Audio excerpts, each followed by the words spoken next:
Really brief video on chairing the adjudication of a British parliamentary debate. The goal of this video is quite simple. It's to provide a simple method for chairing the panel, which is the discussion of judges that happens after a British parliamentary debate is done. In British parliamentary debate, judging is by sort of a consensus, which is to say that the panel deliberates together about the result rather than each panelist submitting their own ballot. They all come together to form a shared ballot. Obviously, it's not entirely consensus driven because sometimes there are splits and disagreements, but it is broadly consensus driven. And what I've noticed is a lot of the guides to chairing a panel are, I think, needlessly complex. So my effort here is to provide a simple method. Now, I am not an expert in chairing panels by far, although I have chaired at this point, close to 100 panels in competition, and I've been able to chair panels at the World's Universities Debating Championship, the U.S. Nationals, and other tournaments as well, and have broken it a judge at those tournaments and others. So I'm not the most experienced, but I think I have enough experience to create this video. I'm going to be talking about a few things. The first is just the meta, or the overall goal that you should be keeping in mind while chairing a panel. The second thing I'll talk about are the 6 basic comparisons in BP debate. I'll talk about how to manage the discussion. Then we'll turn to the meta of delivering the reason for decision, or what is sometimes called the oral adjudication. 2 structures, what I think are the most useful structures for delivering that OA, and a basic script for delivering the reason for decision or the oral adjudication. First, here's my offering of a meta of chairing British parliamentary debate. The first thing is to produce a defensible ranking. Now, notice that this does not say true or accurate. A defensible ranking is one which you can provide plausible reasons for its validity. This is not the quest for the ultimate perfect ranking of a round. If you look at the results at tournaments like the HWS round robin, where they sometimes have 2 panels watch the same round, you can tell very quickly that not all panels will agree on what a ranking should be for a round. However, both panels can find defensible rankings that are at least plausible and that they can provide reasons for. And that's our first goal. So we're never trying to produce the perfect, absolutely objective, fair ranking of a round. We need something that we can defend. We are constrained by time, so we have to produce this ranking within the allotted time. At some tournaments, this is 10 minutes. At others, it is 15. Maybe if you're lucky, you'll be given 20 minutes to adjudicate at a tournament for like out rounds.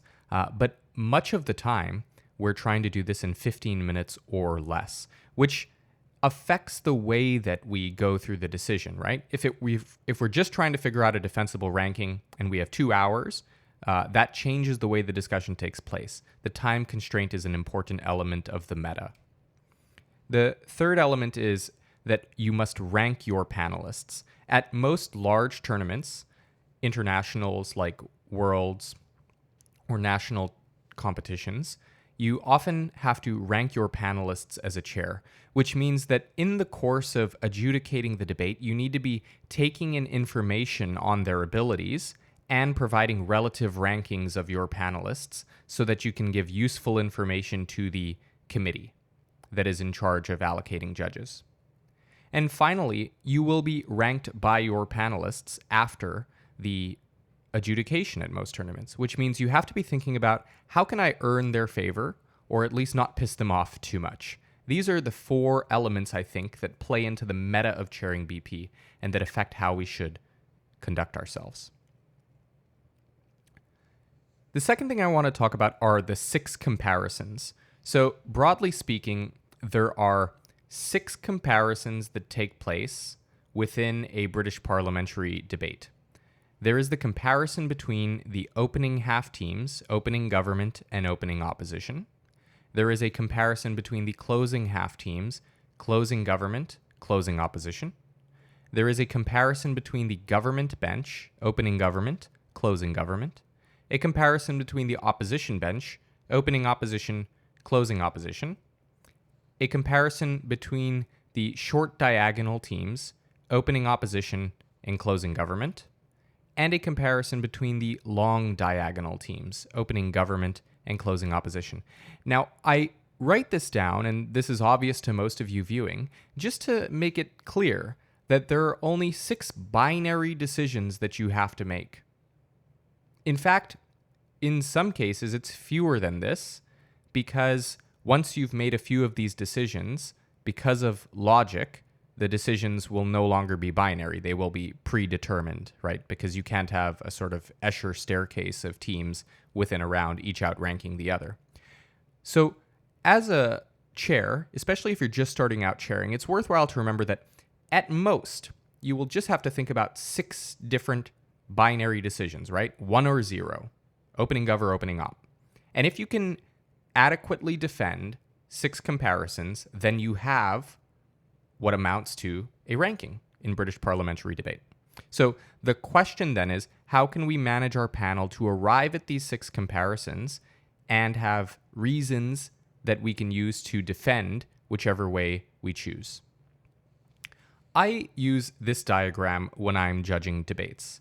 You'll notice that this has lines for each of the 6 comparisons. And what I like to do throughout the debate is just to sketch to see what I think is happening in the round. And at the end of the round, I'll hopefully have drawn a few arrows to indicate which way I think the debate is going. This is a ranking which indicates that the top half debate is beating the bottom half debate, or the opening half is beating the closing half.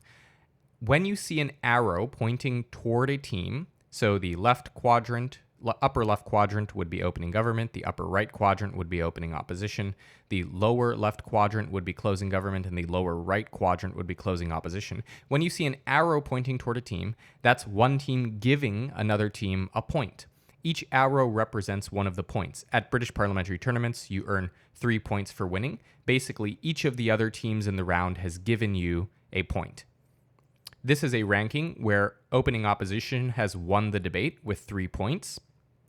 Opening government has 2 points, but this judge has left a line on the back half indicating that they are not clear whether closing government or closing opposition is on top. And this is a full ranking where we see that closing opposition has given points to every other team in the round, therefore they are losing. If we look at closing government, they've given points to 2 teams, the top half teams, so they must be in 3rd place. If we go to opening government, they've given a point only to 1 team, and they've received 2 points, so they are in 2nd place. And then opening opposition has clearly won this debate. They've received 3 points. Now, when it comes to managing the discussion, here are the things that I'll talk through. The first is allowing incomplete rankings from your panelists and from yourself. The second thing is starting with points of agreement. We'll talk about why you want to quickly settle the things that everyone agrees on. The third thing I'll talk about is questioning your panelists in turn, how you as the chair should use questions to guide the discussion and keep it moving. The fourth thing I'll talk about is the need to listen, note, and restate, both to satisfy your obligation of understanding your judge's capabilities, also to satisfy your panelists to make them feel good and like they were heard, and also to practice and develop the rationale that you will give when you have the final ranking.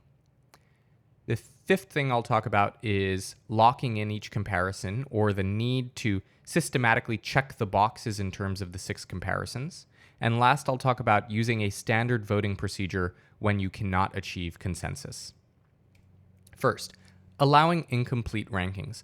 I think that a lot of chairs are under the impression that they and their panelists must have an absolute ranking of the round when adjudication starts. I don't think this is correct. And the reason why is, if this were correct, why would we have the consensus debate after the round? There's clearly an element of judges afterwards being able to persuade each other and to sway each other, which means that we don't need to be solid in our ranking of the round. Obviously, it's best if we have a general idea of which teams we think are winning and which are losing and reasons why. But we have to acknowledge that in very many cases, the decisions are close. They're closely contested. And so allowing an incomplete ranking means, first of all, allowing a judge to say, I didn't know how to rank these two teams. It could also mean saying, I thought that these two teams were really close. I'm favoring one team over the other. And it allows them to say, I'm for sure that this team is in this position, right? Usually that's winning or losing, right? I can't really rank the other teams, but I'm absolutely sure of something. Now, allowing this granularity in a ranking, I think makes the following discussion much more civil and reasonable, especially when you model it as a chair, saying, I'm very clear about this. In this way, I'm not so clear, because it allows us to understand what are panelists and what we are committed to, the positions, and which we are more flexible on, which allows everyone in the room to better tailor their persuasive activity, because the panel discussion is a persuasive activity, right? If somebody's close, you want to try to sway them, but if somebody is firm, set in their ways, you're probably not going to sway them. In that case, you're going to need to sway the other people so that you can roll them in a vote. So allowing incomplete rankings allows you to gather data about how certain people are of their decisions in a way that requiring that they give a ranking of the round doesn't. A further reason is when people give a ranking of the round and they're firm in it, they will tend to produce reasons to support their earlier decision. So just preempt them. When you start adjudication, what I usually tell judges is, let's take 1 minute, look over our notes, and come up with initial rankings. If there are teams that you're sure should be in a position, please note that. If there are comparisons where you're not quite sure, you're unclear which way to rank that, please note that as well. And that's how I'll start the discussion. Then we'll collect these rankings, and I'll typically write them down on a sheet of paper, all side by side with the arrows. Now, I prefer to use the arrows rather than the numbers because, for me at least, it's immediately clear which way the arrows are pointing. In this particular case, for instance, it's very clear that this is a top half debate according to all three judges.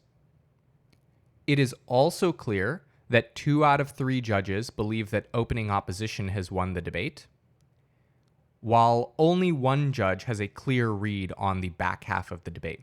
Now, having this graphic representation of where the judges stand, for me, has been helpful in shaping the discussion that is to come. So obviously, just looking at this, the first thing that I would try to do is to settle why everyone agrees that this is a top half debate, to immediately come to agreement on that. The second thing I might try to do is to persuade the third judge that opening opposition has won the debate, right? See, look, 2 judges have this in their favor. Can you explain why? See if that's persuasive to the other person. And then you could finally move on to the back half of the debate. In this way, you can very quickly come to a conclusion about the ranking of the round if you use this graphical representation. Now, obviously, sometimes there will not immediately be an obvious answer. So this is how we start with the points of agreement. We might say, it looks like we all have opening government over closing government. And what I will do is I'll reach out to each of the panelists and I'll say, Sarah, can you please say why you saw it that way? And afterwards, I'm going to restate what Sarah said with greater clarity if possible. I'll ask John if he has anything to add and restate what John said with greater clarity if possible. And then I'll also add in what I noticed. And I'll use all of these as reasons and I'll write them down to explain why a certain comparison was adjudicated the way it was. So on your sheet of paper, you could just have the 6 comparisons, and then you could just write a bullet point list of reasons why each comparison was made the way that it was. I like to question my panelists to guide the discussion. I think that a lot of times panels go over time because chairs are inefficient with their questions or they don't know which questions to ask. Now, what follows is not an exhaustive list of questions, but it is a starting place for you to think about how you might question your panelists. So a first question is just to ask, what did X team contribute to the round? This is primarily to assess your panel's ability to take notes and to credit teams accurately with arguments and responses that they've made within the round.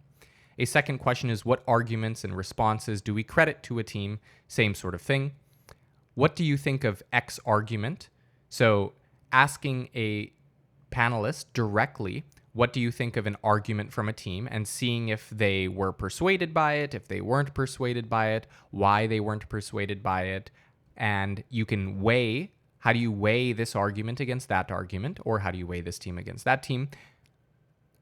And one thing to do is to question them, to drive them to give reasons. So if two panelists disagree about a ranking, one thing I might do as the chair is to set them into conflict with each other. So I'll say, John, please make the case for opening government over opening opposition.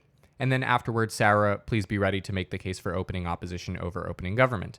And I'll allow both to sort of state the case, and I'll be taking notes about their rankings. One thing that this allows you to do, this questioning, is to gather information for your defensible ranking while also allowing you to assess the quality of your panelists. Now, if the judges have done if the CA team the chief adjudicators have done their job right in allocating judges, theoretically, you should be a more qualified judge than your panelists.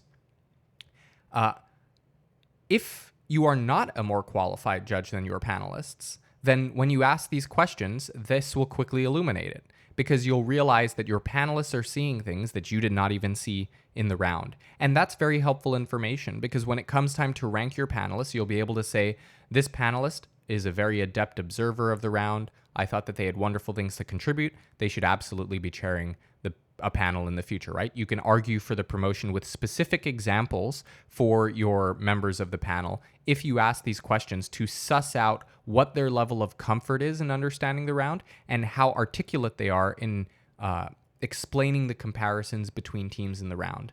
But we get this best when we question the panelists specifically to see whether they have answers to all of these questions. And in addition, this allows us to improve the quality of our rankings. Now, these are not the only questions you can ask. Obviously, there are many more, but it's helpful, especially if you're just starting to chair rounds, to have a stock list of questions, right? The format of a British parliamentary debate round is always the same. The comparisons are always the same. So the questions you ask judges can be similar. Now, obviously, there's going to be some specificity that relates to the arguments that were made and the dynamics of any given round, but there are generalist questions that you can ask, and I invite you to have your own list of these ready to go so that you know what to do if you're not sure what to do when chairing a round. Now, a final question that I think is important to ask is, what would it take to change your mind? This is a question that I like because it indicates whether a panelist will budge. Very often, panel discussions go over time because one panelist is not willing to budge, and the other panelists don't know that this person is not willing to budge. Now, if you know that somebody is not willing to budge, nothing will change their mind. They're absolutely certain that a team should be ranked in a certain way. Those are comparisons that are ultimately going to need to be settled by votes. And recognizing that as early as possible will allow you to focus your discussion on the more productive areas where there actually can be some movement and consensus generated. So it's worthwhile to ask this question, what would it take to change your mind? Now, as you are questioning your panelists, as you are going through the 6 comparisons, it is helpful to listen, note, and restate. So I think that as a chair, my job is to speak as little as possible. Now, when I attended Worlds in Mexico, I was a panelist for all 9 rounds, and I got to sit aside some of the most qualified judges in the world, at least according to, breaking records or CA ships, including some of the CA team members at that tournament. Now, one thing that I noticed is these chairs, the best ones, did not speak much at all during the discussion. They primarily relied on questions to get answers from the panelists and then restated those answers back to the panelists. Now, the reason you want to do this is to clarify that you're getting things correct, right? You listen, you note, and you restate. You say, am I understanding correct? Or is this accurate? And then if you're not correct or not accurate, you can then augment it with what your panelist adds afterwards. But another reason is a lot of panelists complain because they feel like they were not heard within the discussion. Just like debaters want to feel like they were heard and want to have their contributions to the round recognized, so too do panelists want to feel like they're valued and that they were actually listened to. Listening, noting, and restating what your panelists say is the best way to prove that you were listening, right? If you are able to accurately restate back to somebody their position, that is a pretty clear indication that you were listening. Or at the very least, your imitation of listening was so effective that it amounted to the same thing. Now, as you proceed, you will want to lock in each comparison. So wherever you can produce agreement within the panel, you will want to lock in that. And I draw a separate diagram of the comparisons, and I draw the arrows on that as I go until I have all 6 arrows. And then I know that I've have a complete ranking and I'm finished and we're ready to do the RFD. So lock that in as you go, noting on your paper, hopefully, the reasons for each comparison. It's helpful, I think, in many cases to have these in bullet point format. Typically, there aren't going to be like 7 reasons why, right? Usually it's going to be 2 or 3 key reasons why each comparison was made the way that it was. And you should be able to state to your panelists to say, okay, it looks like we have opening government coming out ahead of closing government for these 3 reasons. Is that correct? And they say, yes, that's correct. And then you draw the arrow, you note the reasons, and you move on to the next comparison. There are 6 of them. If there are 15 minutes to debate, then you have about 2 to 3 minutes for each of them. Some of them will be settled very quickly, some of them will take longer, and some of them will be difficult, which will require a standard voting procedure. Now, occasionally, you are not able to generate consensus, rounds are messy, judges are stubborn, whatever the reason. Now, I recommend having some standard approach that you can go to in situations like these. My preference is to go through all areas of agreement first, and then when we have disagreements among the panelists, I have each side state their case and ask the minority to rate their commitment to their position. If the minority is saying that they're very committed to their position and there's no way that they're going to change their minds, I typically just call the vote and we vote on that decision. If the minority is not that committed or confident and they say that they'd be willing to change their mind, I ask them, what would it take to change your mind? And we can maybe discuss for 1 more minute, but then we have to vote. We cannot, as chairs, just let one discussion over a comparison go on and on and on and on and on. At a certain point, we have to settle that comparison. And so being ready to go to the vote, I think, is fine. Obviously, each tournament has their own procedure for how votes are handled. But the general idea is, as the chair, you have the right to call the vote whenever you want to. And if there are multiple comparisons that are interminable and the discussion is not being productive, and you identify that it's because your panels will not change their mind, right? If somebody says, I'm committed to my position, 10 out of 10, nothing you can say would change my mind, then there is no point to having the discussion. And you should note down what both sides believe, restate what both sides believe, and then call the vote.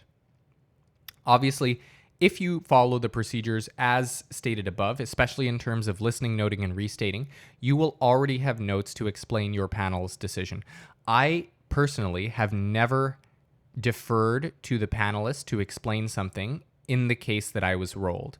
I think that that is a failure on the part of the chair judge to fully understand the logic and the rationale of their panelists. If you are a chair, I believe that it is your responsibility to understand the logic and reasoning of your panelists, at least well enough to articulate it in brief during a discussion. You may not be able to defend it upon subsequent attacks and questioning from the debaters in the round, fair enough, but you should at least be able to state, here are the reasons that were persuasive to the panelists who voted in favor. Obviously, when you deliver a decision like that, typically you note that there was a split in the decision. Now let's talk about the meta of delivering a reason for decision or an oral adjudication. Obviously, you have to defend your ranking, so rank the round, but also issue reasons in defense of that ranking. Within the allotted time, which varies between 10 and 15 minutes, while crediting debaters, because debaters will judge you after the round. And so even if a team is in fourth place, you will want to give them credit for the arguments that they contributed to the round and not make them feel too dumb. And honoring panelists. So you'll want to make your panelists feel like they were heard and that they were included, especially by including their reasons for decision within your oral adjudication, what they found persuasive. Now, there are two structures that I recommend for giving oral adjudications. I think that there are many different ways you could do this, but here are two that I've seen most often done successfully by highly qualified, effective judges that break at all the tournaments and that seem to be well liked by the debaters afterward. The first is just the rank order, so stating 1 through 4 or going 4 through 1, and moving team by team through that order, drawing the comparisons between teams. The second structure is starting with the top two, so noting whether it was a top or bottom half debate, noting whether it was an opposition or government bench sweep, or noting whether it was a debate where the short diagonal, opening op, and closing government were on top, or whether it was a long diagonal where opening government and closing opposition were on top, and then proceeding to delineate the splits subsequently on the benches and the top and bottom halves. Either way, I think, is fine, but I wouldn't get too creative with how you deliver the RFD. I think it is most helpful just to start by ranking the teams and saying, for instance, either starting, here's the ranking we agreed to, opening gov 1, opening op 2, closing gov 3, and closing op 4. We're going to start with the 4 and work our way to the 1, or we'll start with the 1 and work our way to the 4, right? That's the first way. Or you could say, in general, we thought that this was a top half debate with opening government in the 1, opening opposition in the 2, and then closing government in the 3, and then closing opposition regrettably in the 4, right? That sort of thing. And then you can start, if you're going to do the top 2, by explaining broadly why you saw the top 2 teams advancing over the bottom 2 teams. That is especially helpful, I think, in situations where you want to help teams to figure out how they might compete at a high level in terms of breaking. So if you're giving feedback in practices, very often a top 2 ranking structure is important to show teams how they fit within the round, right? How 2 teams stack up against the other 2 teams and allow them to think about their positioning within the round. The rank order method is much more specific to the round that takes place. Now, delivering the reason for decision or the oral adjudication, I like to start by thanking the debaters and the panelists. It's just a polite thing to do. And then to start with humility. This is something that I actually haven't seen a lot of chairs do, but I started doing a couple of years ago and found that it helped to diffuse tension. So there is a lot of tension in the room. People are upset even before the ranking is released sometimes. And so I always like to start with humility. And the reason why is, as a judge of a debate, you are not necessarily an expert on the debate. It is possible that your reason for decision is actually wrong. And what I mean by wrong is that if you had additional facts, that you would find your own reason for decision indefensible. That's entirely possible. So I always start by saying, I'm not an expert, right? So if we're debating about the United Nations and whether they should sanction countries for humanitarian abuses, one thing I might say is, look, I don't have any personal experience working with the United Nations. I don't really fully understand the gravity of these abuses that are taking place internationally. I'm not an expert on this subject. So when you listen to this reason for decision, you're just going to have to take into account that I, Sterling, your chair, am not very informed on this subject. I'm certainly not an expert. What I tried to do, best as I could, was to weigh the arguments as presented within the round, and that is the way that you will receive these results, right, is what I was able to interpret. If you can make this funny, I think it's helpful. I try to make these things funny, right, to point out that nobody in the round really has expertise on these subjects, right? If you can phrase it in that sort of way, right, if there's a debate about like Libor, right? Just noting that I'm sure that none of us are on the board that sets Libor, make it funny, but make it honest. Allow the debaters and the panelists to recognize that you're human, that you're not all knowing, and that you will make mistakes. Makes it a lot easier for them to forgive those mistakes, which you inevitably will make. Then you explain the final ranking. Now, include the 6 comparisons, right? So there are only 6 comparisons. You don't need to go 1 through 6, but you do need to include all 6 comparisons in an order that makes sense. And make explicit note of any clear, close, or split decisions, right? So if a team clearly won the round, note that. If a team clearly lost the round, note that. If 2 teams were very close, but everyone agreed on the panel, note that. If 2 teams were close or there was disagreement among the panelists, then you'll want to note that as well. And then finally, invite the debaters to seek feedback. Now, I know that this is sort of very broad and vague, but that's the point, right?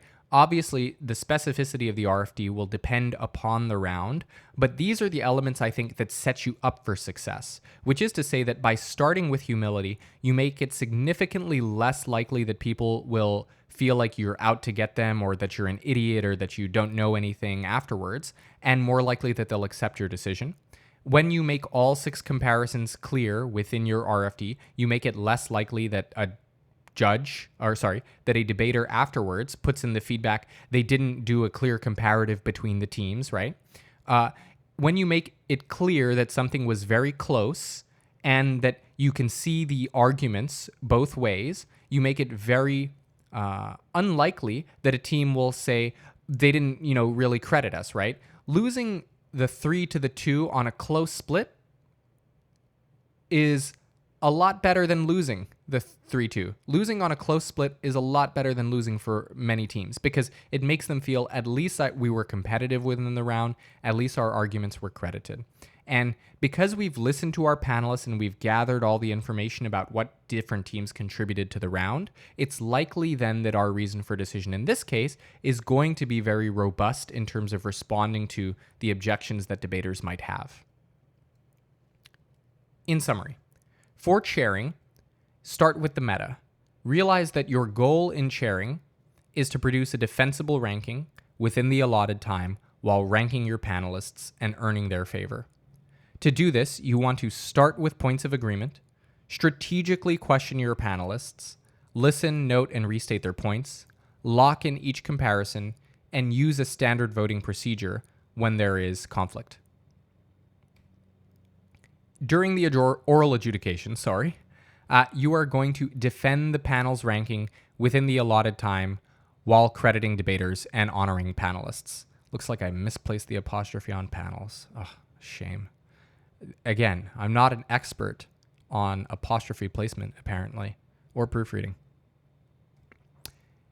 You can do this by thanking the debaters and panelists, starting with humility, explaining the final ranking, and inviting the debaters to seek feedback afterwards.